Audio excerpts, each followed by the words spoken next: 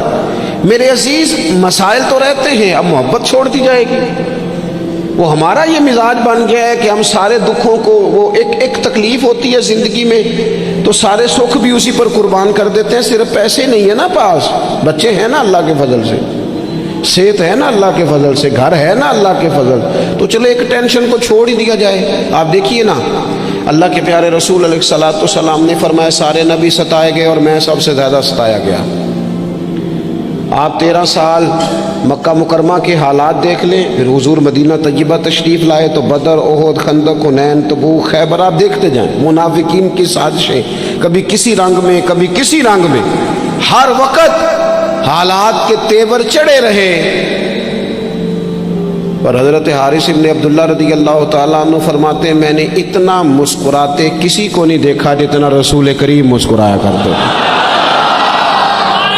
مسائل کی سنگینی تو ساتھ رہے گی،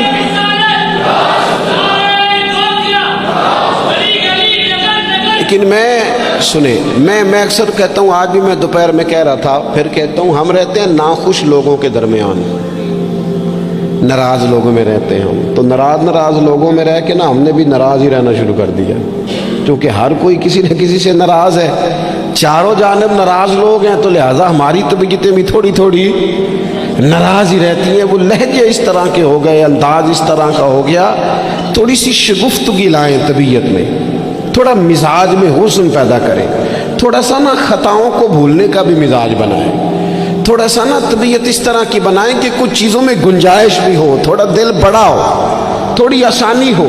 گھر میں بیٹھے بیٹھے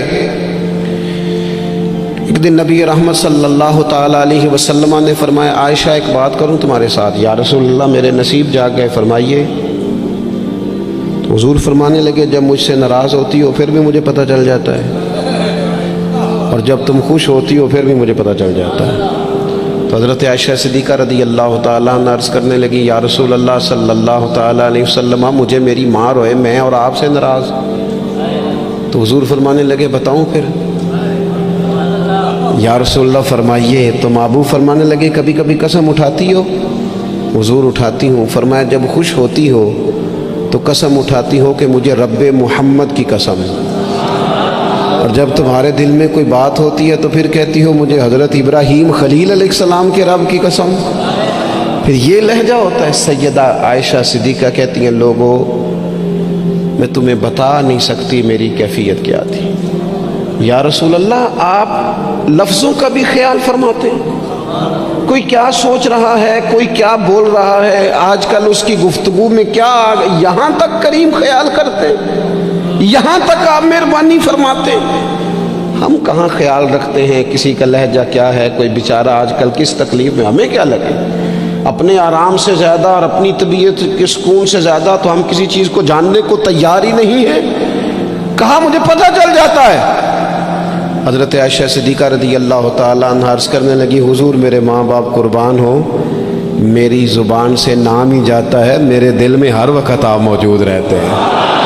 دل میں لہجہ جب محبت والا ہو، انداز جب ذرا پیار والا ہو، جب تھوڑا سا نا ہمیں پیار کرنا آئے، لیکن نا اچھے برے لوگ مل ہی جاتے ہیں، تلخ رویے والا بھی کو مل ہی جاتا ہے، لیکن اگر ہمارا رویہ ٹھیک ہوگا نا تو بڑی ساری چیزیں ویسے ہی ٹھیک ہو جائیں گی۔ میں کچھ لوگوں کو دیکھتا ہوں وہ نہ پیار نہیں کرنا چاہتے، وہ تھوڑی دیر کے لیے شفقت نہیں کرنا چاہتے، وہ اقبال کہتے ہیں کوئی کارواں سے ٹوٹا کوئی بدگماں حرم سے، کیونکہ میرے کارواں میں نہیں خوبے دل نوازی۔ یہ جو آگے لگے ہوئے ہیں انہیں پیار نہیں کرنا آتا، اگر انہیں پیار کرنا آتا تو بڑے سارے لوگ ٹوٹ کر نہ جاتے۔ کچھ مزاج میں درگزر ہو، کچھ محبت کا لہجہ ہو، یعنی ایک تو یہ ہے نا کہ ہم بتا رہے ہیں، دکھا رہے ہیں، سمجھا رہے ہیں، اور ایک یہ ہے کہ آگے پیچھے دائیں بائیں دیکھا جائے، جب کوئی نظر نہیں آ رہا تو پھر جیب سے تسبیح نکلے اور حضور پر درود و سلام شروع ہو۔ پھر کیفیات اور قسم کی ہو۔ جب یہ خاص وابستگی نصیب ہوگی اس کے بعد کسی کو جرت نہیں ہوگی ہمارے گھروں کے اندر داخل ہو کے فتنہ گری کرنے کی۔ یہ کوئی بھی شخص بدعقیدہ ہو، قادیانی ہو، کوئی بھی ہو، یہ شکار تب کرتا ہے کہ جب گنجائش ملتی ہے، وہ نبی رحمت علیہ السلام نے فرمایا نا، مشکات میں حدیث ہے، فرمایا جب تم اللہ کا ذکر کرتے ہو نا تو شیطان تمہارا دل چھوڑ کے چلا جاتا ہے، اور جب تم غافل ہوتے ہو پھر شیطان وسوسہ ڈالتا ہے۔ شیطان کے وسوسہ ڈالنے سے آدمی غافل نہیں ہو رہا، بلکہ بندہ غافل ہوا تھا، اس نے گنجائش دی تھی تو اندر شیطان داخل ہوا۔ اگر یہ ذکر کرتا رہتا تو شیطان اس کے دل کو چھوڑ کر دور رہتا۔ یہ جو گنجائش ملتی ہے نا ہمارے ہاں، گنجائش، یہ جو نئی نسل کو پوری طرح ہم نبی پاک کی محبت کی غلامی میں ڈھالتے نہیں۔ انسان کے سینے میں جب دل ہوتا ہے تو وہ دھڑکتا بھی ہے، اور جب دھڑکتا ہے تو کسی نہ کسی کے لیے دھڑکتا بھی ہے۔ نہ مانے لوگ، ویسے یہ کہ شہرت کے لیے بھی دل دھڑکتا ہے۔ اگر 2-4 لوگ نام لے لیں تو رات نیند سکون کی آ جاتی ہے۔ یہ دھڑکتا ہے، یہ پیسوں کے لیے بھی دھڑکتا ہے۔ میں آپ کی بات نہیں کر رہا، ویسے میں کچھ لوگوں کو جانتا ہوں، پیسے نہ ہوں تو بیمار سے لگتے ہیں، اور اگر جیب بھری ہو تو صحت بھی ذرا۔ آپ کیوں مسکرا رہے ہیں؟ میں نے تو آپ کی بات ہی نہیں کی، میں نے تو کسے باشد بات کی ہے کہ کچھ لوگ ایسے ہیں کہ پیسے نہ ہو تو صحت بھی ٹھیک، پیار کرتے ہیں نا، ہوتا ہے، کیا کیا جا سکتا ہے؟ میرے عزیز، اگر آنے والی نسل کے دلوں میں پہلے سے وہ پیغام جو ہمیں ہمارے بزرگوں نے دیا، جناب صدیق اکبر سے لے کر اعلیٰ حضرت فاضل بریلوی تک، وہ پیغام جو ہمارے اسلاف نے ہم تک پہنچایا کہ جان ہے عشق مصطفیٰ، روز فضو کرے خدا، جس کو ہو درد کا مزہ وہ ناز دوا، اٹھائے کیوں پھر کے گلی گلی تباہ، ٹھوکرے سب کی کھائے کیوں، اور دل کو جو عقل دے خدا تو تیری گلی سے جائے کیوں۔ وہ اگر ہم اپنی آنے والی نسل میں پوری طرح، ہمارے بچے کیوں دلیل پوچھیں گے کسی سے؟ کسی کی طاقت کیسے ہوگی ان سے بات کرے؟ لیکن ہم نے نا انہیں کاروبار تو سکھائے ہیں، طریقے تو سکھائے ہیں، وہ خاص رنگ نہیں سکھایا۔ میری گفتگو مکمل ہو گئی، یہ کچھ میں نے سائیڈ پہ کر دی ہیں جو میں نے کسی کو بتائی، تو رمضان شریف میں ایسی نیکیوں کا موقع ملے گا۔ کچھ چھپا لیں، قیمتی چیزیں سب کو نہیں بتائی جاتی، چھپائی جاتی ہیں۔ جو جن کو قیمتی سمجھتے ہیں نا، کروڑوں روپیہ جس کے پاس ہو وہ تھوڑی بتاتا ہے، میرے گھر میں 50 تولے زیور پڑا، تھوڑی کو بتائے گا۔ تو قیمتی چیزیں بتائی نہیں جاتی، چھپائی جاتی ہیں۔ اپنی نیکیوں کو قیمتی بنائیں، ان کو چھپائیں۔ اللہ کے حضور دعا کرتا ہوں، یہ حضرت نے بھی اس پر بات کی تھی اور مجھے بھی ارشاد فرمایا، یہ جو آپس کی رنجشیں ہیں نا، جب مقاصد بڑے ہوتے ہیں پھر رنجشیں نہیں ہوتی۔ آپس کی رنجشیں، بس ایک حدیث پاک عرض کرتا ہوں، اگر آپ کی سمجھ میں آ گئی تو بات۔ ہمارے ہاں نا کچھ لوگوں نے سنتوں کو بھی مخصوص کر لیا نا کہ یہ والی سنت ہے، بھئی تمام ظاہری سنن اور آداب پر بھی عمل کریں اور جو باطنی کیفیات ہیں اس پر بھی غور کریں۔ ترمذی میں حدیث ہے، امید ہے آپ یاد رکھیں گے۔ نبی رحمت علیہ السلام نے فرمایا، اے انس، اے میرے بیٹے، تم سے ہو سکے تو صبح اس حال میں کرنا کہ تمہارے دل میں کسی کے لیے بغض نہ ہو۔ صبح اس حال میں کرنا کہ تمہارے دل میں کسی کے لیے بغض نہ ہو۔ اور محبوب فرمانے لگے، یہ میری سنت ہے، یہ میری سنت ہے، یہ میرا طریقہ ہے دل کو۔ اور ایک حدیث پاک میں حضور نے خود فرمایا تھا، کوئی کسی کے بارے میں مجھے بات نہ پہنچائے، میں اپنا دل تمہارے بارے میں صاف رکھنا چاہتا ہوں۔ اپنے دل سے نہ ان چیزوں کو نکال پھینک کے، اور اگر آج یہ چھوڑ جائیں گے نا مسجد کے باہر تو پھر تو رمضان میں ہلکے پھلکے ہو جائیں گے انشاءاللہ تعالی۔ آنے والا وقت بہتر گزرے گا، اللہ تعالیٰ توفیق عمل عطا فرمائے۔ وما اگر آپ نے ابھی تک ہمارا چینل سبسکرائب نہیں کیا تو فوراً سبسکرائب کیجئے، ساتھ ہی بیل آئیکن پر کلک کریں تاکہ مزید ویڈیو آنے والی وقت پر ملتی رہیں۔ اللہ حافظ۔